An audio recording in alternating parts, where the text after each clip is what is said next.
Vamos dar continuidade ao nosso estudo.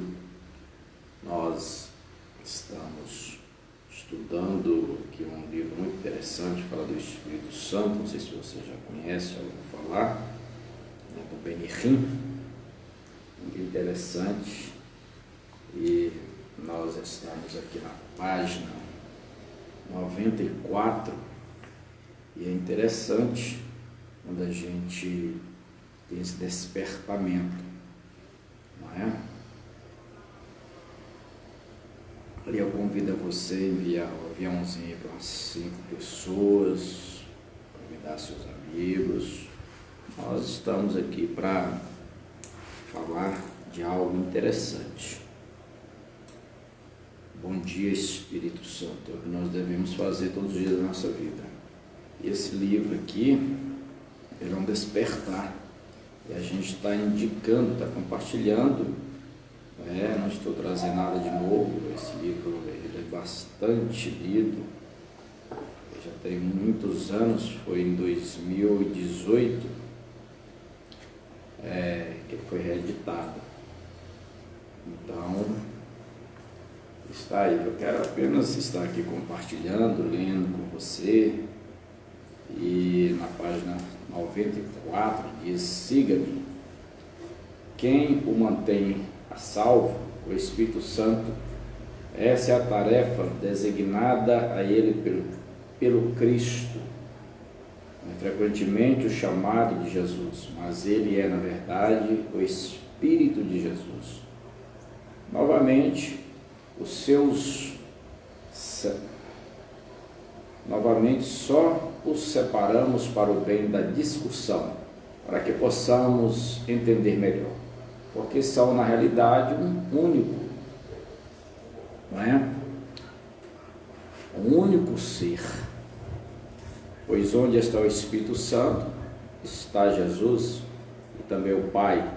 Quando o Espírito Santo conversa com você, todos os três estão conversando, mas o Espírito Santo é aquele que você ouve, o Espírito Santo é aquele que você sente, o Espírito Santo é aquele que o guia de acordo com a vontade do Pai. Aleluias.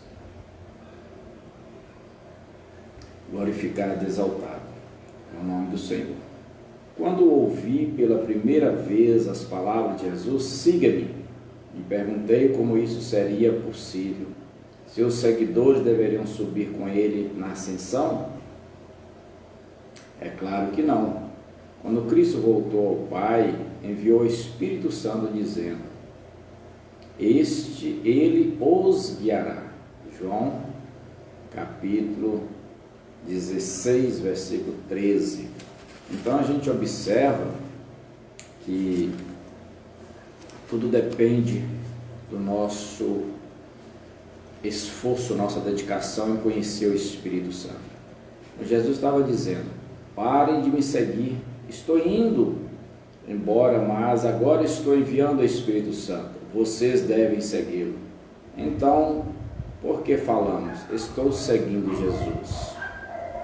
Quando o único guia que temos é o Espírito Santo, aí talvez alguém faça essa pergunta, seguindo sua voz, não é? Nós, eu e você que somos sensíveis ao Espírito Santo, a gente vai entender o seguinte: seguindo a sua voz. Então, desde o momento do meu primeiro encontro com o Espírito Santo, sabia que deveria seguir sua voz. Havia apenas duas opções: ou poderia seguir o som de um mundo carnal, ou poderia segui-lo. Quem vive seguindo a carne tem a mente voltada para o que a carne deseja, mas quem vive de acordo com o Espírito tem a mente voltada para o Espírito, para o que o Espírito deseja, conforme Romanos, no capítulo 8, versículo 5. É tão básico quanto a própria vida. Se você deseja carne, seguirá a carne, mas se seu coração anseia pelo Espírito, será atraído a ele como um imã. Começa com um desejo, no mesmo caso, havia uma grande pergunta: como posso realmente conhecê-lo?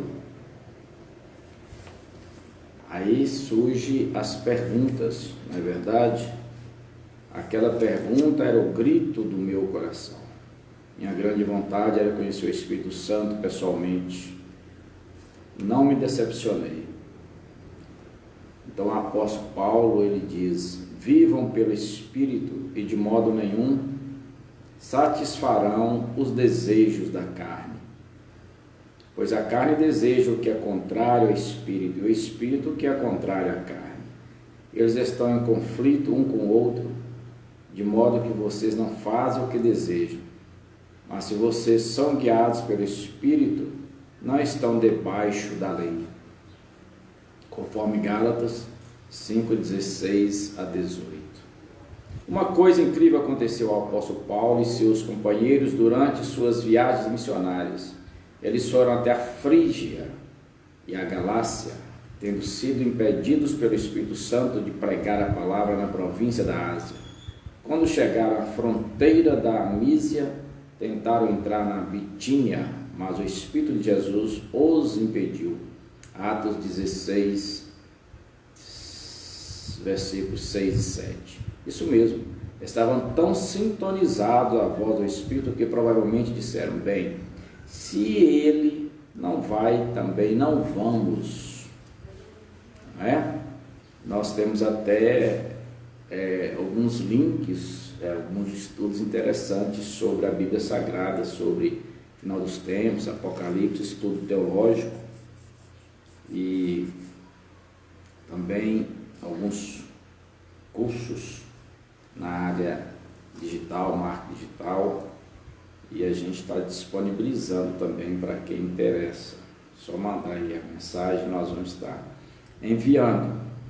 Mas é interessante que a gente tenha aproveitado a oportunidade da rede social para a gente falar algo concernente à palavra de Deus, os conflitos. E a gente vai indicando alguns livros, Bíblias, não é? Indicação para sermos mais felizes, amar mais ao próximo, amar mais uns aos outros, como Cristo nos amou. Mas voltando aqui ao próximo parágrafo deste maravilhoso livro, que ora compartilho com vós outros, mas talvez as palavras mais reveladoras na descrição era que eles foram mantidos pelo Espírito Santo. Quando Cristo voltou ao Pai, o Espírito Santo começou a fazer o trabalho do Cristo na terra. Você já começou a reconhecer sua voz? Paulo reconheceu. Durante aquela mesma viagem, o Espírito, por meio de uma visão, mostrou ao apóstolo Paulo, um homem de um país distante, em pé, suplicando-lhe: passe a Macedônia e ajuda-nos. No versículo 9, então Paulo partiu imediatamente. Agora nós vamos falar de um subtítulo: sua consciência confirma. A nossa consciência, a sua consciência. Então, interessante, qual é a sua consciência? Como o Espírito Santo fala, ele dá testemunho para a sua consciência.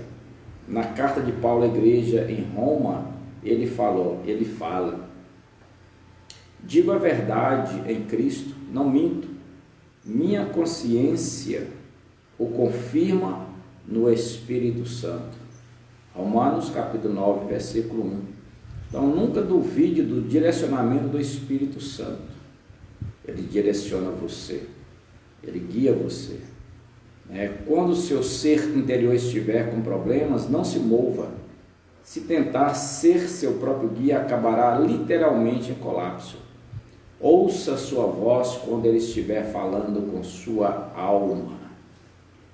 Durante um programa de construção da igreja, fui perguntado: como você sabe que está fazendo a coisa certa?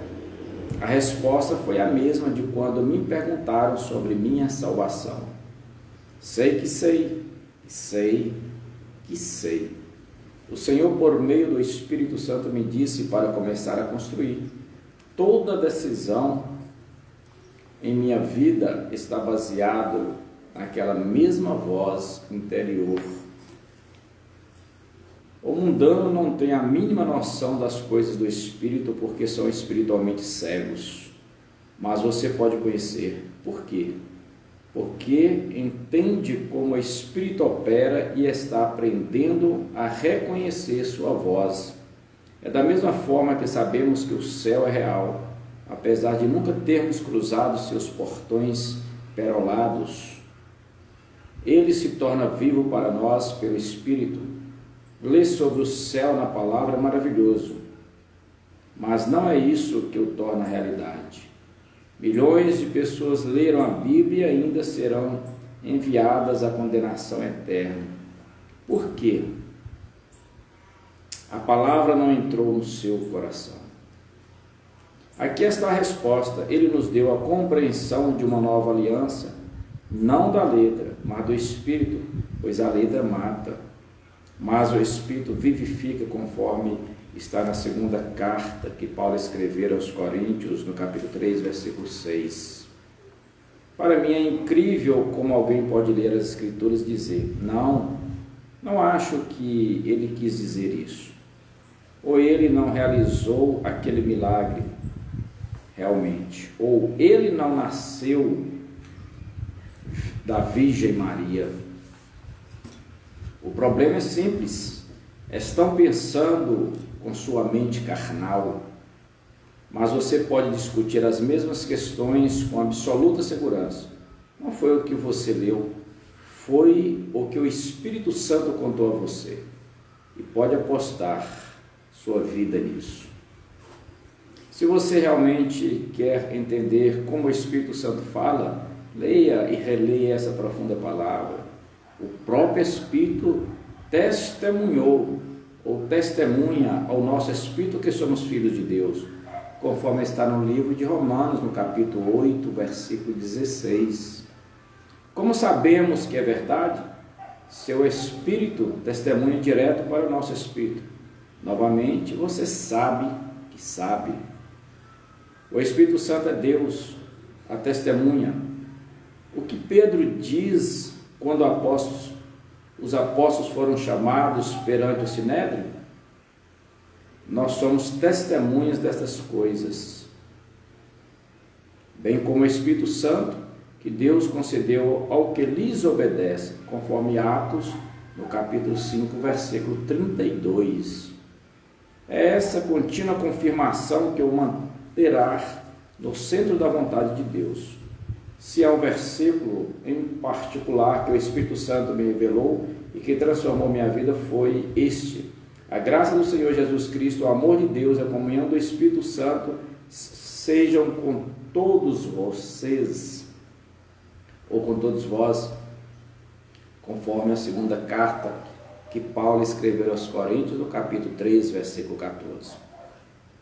O Espírito me apresentou esse versículo diversas vezes, e quanto mais eu estudava, mais animado ficava.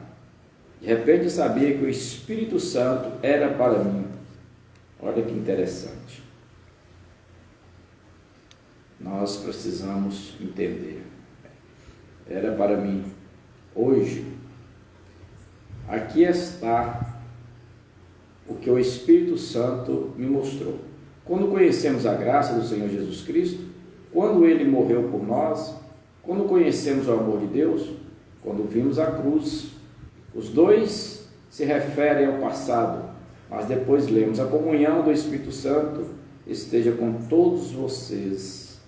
Eu falei, é isso, o Espírito Santo está aqui para comungar comigo e está comigo agora. Esse é o livro que nós estamos meditando, que nós estamos compartilhando, que nós estamos alimentando nesse momento. O Espírito Santo, Ele tem falado comigo e tem falado com você. Se creres, verás a glória de Deus. Que comunhão? O que as Escrituras querem dizer quando falam sobre comunhão? Há 7 significados. Primeiro, a palavra comunhão significa presença. O desejo de Deus Pai é que a doce presença do Espírito Santo esteja com você. Segundo, significa companheirismo. Você não precisa orar para o Espírito Santo. Simplesmente torna-se companheiro dele. Deveria procurar essa comunhão como procuraria água no deserto. O terceiro significado é compartilhar. Você abre seu coração e ele abre o dele. Você compartilha sua alegria e ele compartilha dele. Pareceu bem ao Espírito Santo e a nós. Escreveram os apóstolos aos crentes na Antioquia. Aí você vai encontrar em Atos, no capítulo 15, versículo 8. Estavam compartilhando, até escrevendo cartas juntos. Quarto, comunhão significa participar com. O Espírito Santo se torna seu parceiro. A Escritura cheia de frases como trabalhando com eles, e o Espírito e nós, deixa claro que o trabalho do Espírito está participando com você. Quinto, significa intimidade. Você nunca experimentará um amor mais profundo com Cristo até saber que é o Espírito Santo que traz essa intimidade. Não há outra forma. Deus derramou o seu amor em nossos corações por meio do Espírito Santo que Ele nos concedeu. Romanos 5:5. Não é possível amar a Deus sem o Espírito Santo. Sexto, a palavra significa amizade. O Espírito quer ser seu amigo mais íntimo, alguém com quem você pode compartilhar os mais profundos segredos do seu coração. E sétimo, comunhão significa camaradagem. Em grego, a palavra significa comandante. Ele é como um capitão, um governante ou um chefe, mas alguém amoroso e amigo, assim como instruiu os apóstolos para onde deveriam ir e para onde não deveriam. Ele deve ter a permissão para guiar suas questões pessoais. Lembre-se, desde que Cristo partiu, o Espírito Santo está no comando da terra. Você consegue ouvir sua voz? Está pronto para comungar com Ele? Quando comecei minha comunhão com o Espírito Santo, conversava com Ele dia e noite. Não passava um dia sem dizer, Espírito Santo, precioso Espírito Santo. E começamos nosso tempo de oração e comunicação. Ó, som de sua voz. Então é isso aí. Chegamos à página 100 desse maravilhoso livro. E na próxima oportunidade, nosso próximo encontro, nós vamos falar espírito, alma e corpo. Combinado? Um grande abraço do seu amigo Edivaldo Brito. Deus continue te abençoando, te guardando, te protegendo. Quem é de Deus, ouve a palavra de Deus. Oremos pelo Brasil, pelo mundo, por Israel, Jerusalém, povo da promessa, pelas autoridades constituídas. Somos da paz. Que Deus continue te abençoando, te guardando e te protegendo. Em nome de Jesus.